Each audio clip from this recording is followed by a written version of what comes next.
Open up the Channels tab, and hold the Control or Command, and click on RGB. This makes a selection of the bright areas.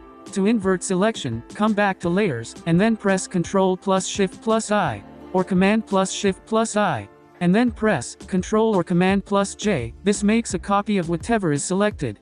Change the blend mode from normal to screen.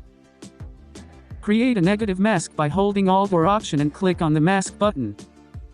Select Brush tool, make sure it's a soft brush and the foreground color is white. Paint on shadow areas. Thank you for watching and don't forget to subscribe.